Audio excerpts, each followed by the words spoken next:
ఒకవైపేమో ఎండలు, మరోవైపు వర్షాలు. రెండు పోటాపోటీన నువ్వా నేనా అన్నట్టు దంచి కొడుతున్నాయి.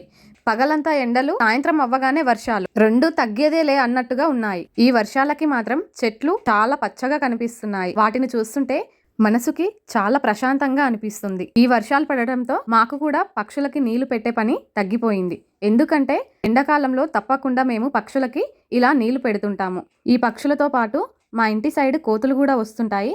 అవి కూడా ఈ నీళ్ళని తాగుతాయి. ఈ ఎండాకాలంలో వాటికి చాలా హెల్ప్ అవుతాయి.